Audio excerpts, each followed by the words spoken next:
Jago, I don't know who's Marco. I just hit this lotto.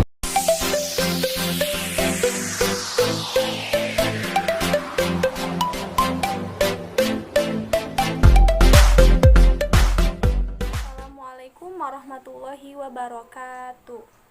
Tepangkeun wastapun Nabila Silmi Ibrahim NIM 205223038. Di dieu simkuring bade ngadugikeun materi ngeunaan nopel. Naon si ari nopel teh? Nopel nyaeta carita rekaan anu relatif panjang dina wangun prosa sastra miboga alur, carita, sareng karakter anu kompleks. Teras salajengna naon sih bedana nopel sareng dongeng. Pami nopel mah kalebetkeun kana wangun prosa anu buhun, anu modern. Sedangkan dongeng mah kalebetkeun kana prosa anu buhun. Teras anu salajengna jenis-jenis nopel.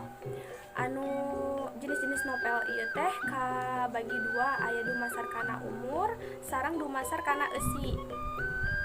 Dina dumasar kana umur kabagi tilu, anu kahiji nopel barudak, nu kadua nopel rumaja, sareng nu katilu nopel dewasa.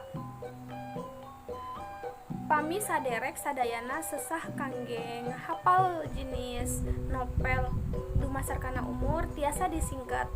Di dia simkuring atos aya singketanana nyaeta barusa. Nah, na barudak, na rumaja, sareng sakna dewasa. Janten jenis nopel anu dumasar kana umur teh sok disebatna barusa. Anu salajengna nyaeta aya jenis nopel dumasar kana eusi.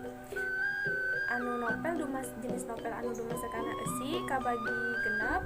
Anu kahiji nopel silih asih, nu kadua nopel kulawarga, nu katilu nopel sosial, nu kaopat nopel misteri, nu kalima nopel sajarah, sareng anu kagenep nopel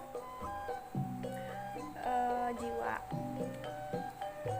Pami saderek sadayana sami sapertos anu jenis nopel dumasar kana umur sesah kanggo ngahapal biasa disingkat. Nyaeta singkatanana nyaeta siku somi saji, na silih asih, kuna kulawargi, na sosial, na misteri, sareng na sajarah, jigna jiwa. Janten jenis nopel anu dumasar kana eusi teh tiasa disingkat janten siku somi saji, na silih asih, kuna kulawargi, na sosial, mina misteri, na sajarah, sareng jigna jiwa. Anu salajengna di dia simkuring bade ngadugikeun ngajelaskeun jenis nopel dumasar kana eusi. Anu kahiji nopel silih asih.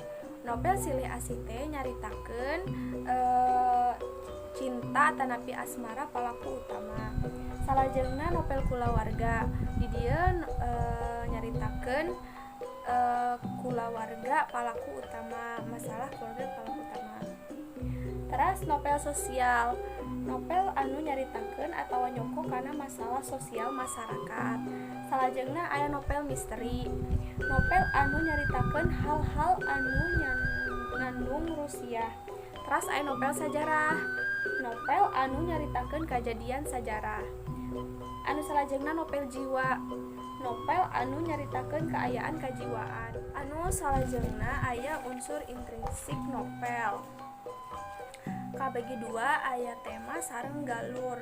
Temanya eta mangrupa karangan nu ditepikeun ku pangarang dina karyana. Teras anu salajengna aya galur. Galur teh nyaeta leunjeuran carita atanapi lumangsungna carita. Teras anu salajengna teh aya rupi-rupi nopel. Anu kahiji Daruang Kanu Ngarora, pangarangna Deka Adiwinata, terbitna teh tahun tahun 2013. Penerbitna nyaeta Kiblat Buku Utama. Anu salajengna Pusaka Ratu Telu, pangarangna Muhammad Amri, tahun terbitna 2012, sareng penerbitna sami wae sapertos Baruak Kanuarora Kiblat Buku Utama. Anu salajengna aya Ngawadalkeun Nyawa, pangarangna Muhammad Amri, teras tahun terbitna 2014, penerbitna nyaeta Kiblat Buku Utama. Anu salajengna aya Munjung teh pangarang Muhammad Amri, tahun terbitna 2008, teras